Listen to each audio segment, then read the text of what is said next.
Hello and welcome back to the channel Held Dominance. Anthony here. Please remember to like and subscribe, and also click that notification bell if you enjoy what you're seeing and if you want to continue seeing more.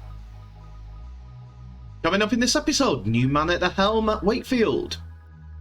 Plus their player of the year extends his stay at the club.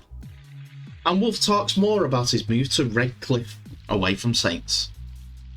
We start today with the news that Wakefield Trinity have announced their new head coach, and it is a heavily rumoured one, which sees Wakefield promoting from within. Former Wakefield player Mark Applegarth has got the nod at head coach position at Wakefield with immediate effect. Mark was the current assistant first team coach and reserve coach, and also head of youth at the club. Mark is 37 and joined Trinity, his hometown club, as a junior back in the year 2000. No, I'm not singing that song. He signed professional terms in 2004 and went on to play 47 times for the club before a move to York City Knights came along. He then spent 2 years in Australia with the Central Queensland Comets and then the Batley Bulldogs.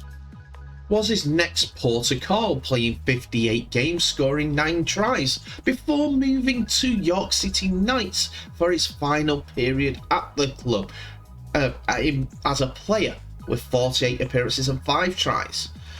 In over 2 spells at the York City Knights, he played 120 games and scored 27 tries. But it wasn't just playing at Batley Bulldog in York City Knights, as he was with John Keir from 2014, when a serious knee injury, saw him develop into a player coach at the age of 29.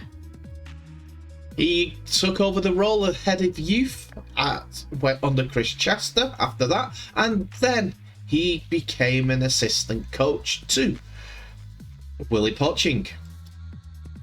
Mark holds a plethora of rugby league coaching qualifications, as well as a degree in applied sport performance coaching and postgraduate teaching.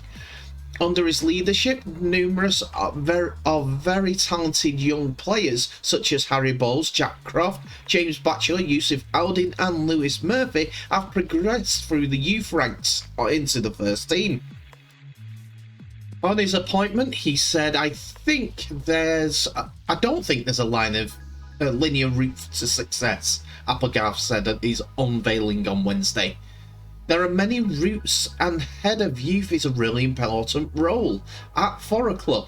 That goes unnoticed outside of the game, I think.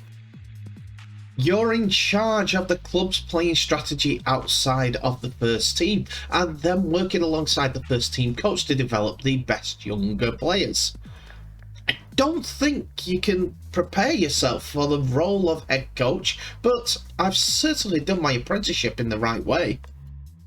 Applegarth went on to say he feels that he's prepared properly for the role, as he's covered a multitude of positions during his career with the Trinity.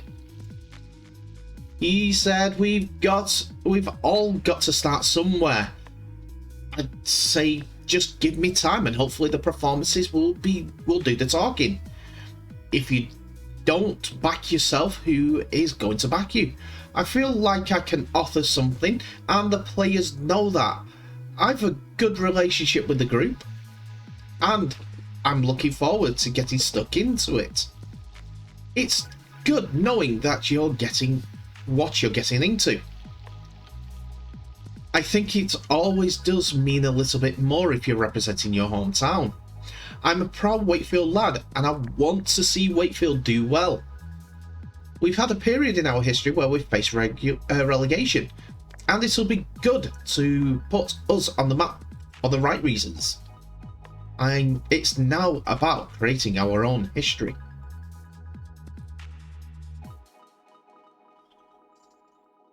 So with a head coach in place, they were able to announce something else within the last 24 hours of that announcement. Jai Whitbread is now aiming for silverware following his new long-term deal that he signed with the club.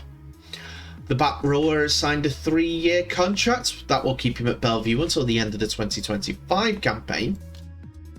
And the 24-year-old who joined the club ahead of the 2020 season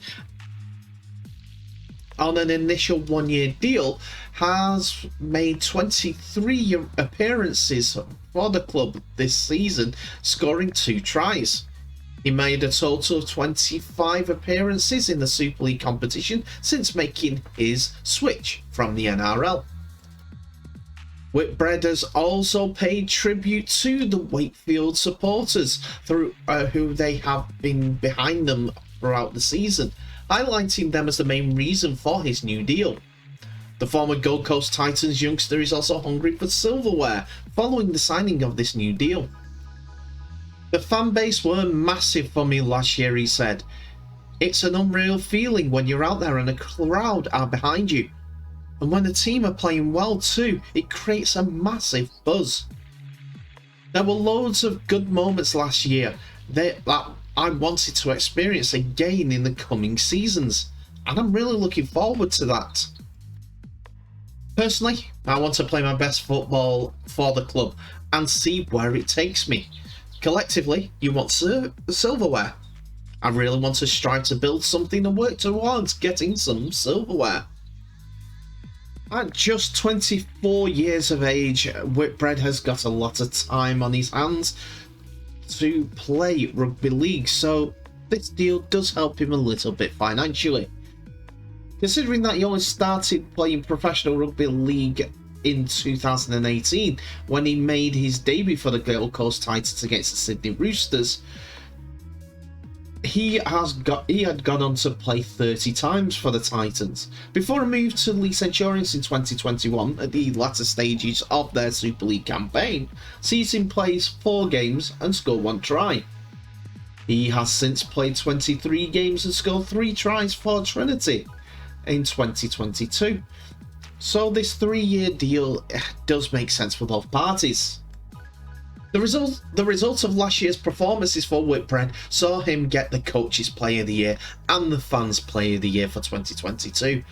He picks up a double award after the fans and the club saw his performances improve as the season went on, and was a leading contributor to their end of season form as well. 5 in 7, he was in them 5 wins. Anyway, we'll have to see how Wakefield gets on next season, but silverware might be a push in my opinion for the club that at this moment in time seems like they are keeping costs at a minimum. Anyway, good luck to them and good luck to Jay.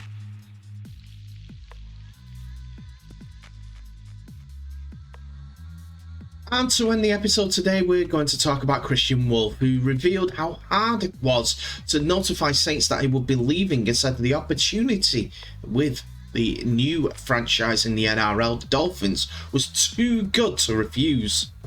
The Australian will return home to Queensland at the end of the season, after 3 years in England with Super League champions St Helens. As confirmed, Woolf has landed the role with the Dolphins, who start in the NRL for the first time in 2023. He will assist former England coach Wayne Bennett before succeeding him as head coach, according to reports. And Woolf is hoping to leave Saints with 3 grand final wins from as many attempts. And he has lifted on how difficult it is to tell the players he would be leaving. We decided as a family a couple of months ago that it was right time to go home, Woolf said.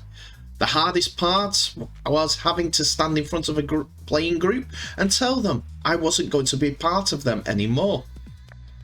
I got enormous respect for the playing group, and it's really tough. I'm not an emotional person, but it was a really difficult thing to do, and I felt extremely emotional. It was something I put off for a few weeks, to be honest. I had the opportunity to tell them a couple of times, but no time felt like the right time. Eventually, I knew how to stop stringing them along and go on and do it. It was a really tough thing to do, but relieving at the same time. The support and understanding that they gave me was another demonstration of them as a people.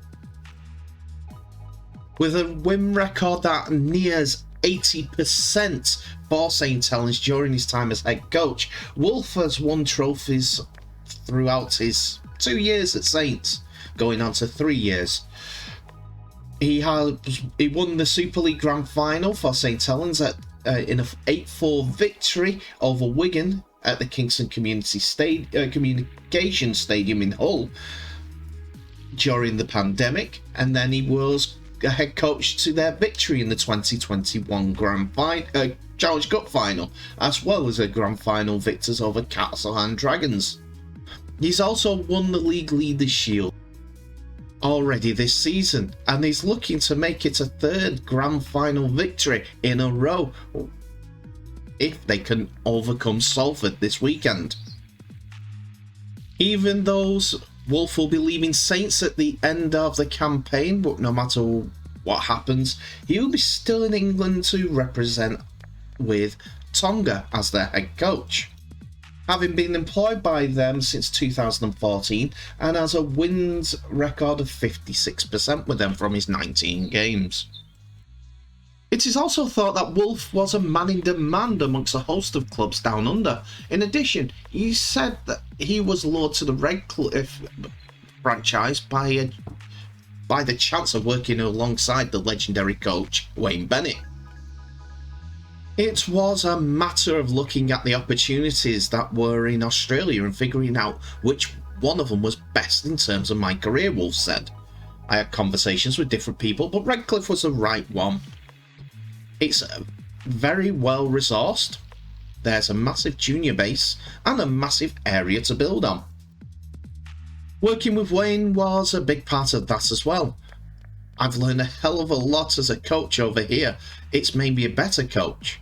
Going over and doing a couple of years with Wayne and then being able to succeeding is obviously a terrific opportunity.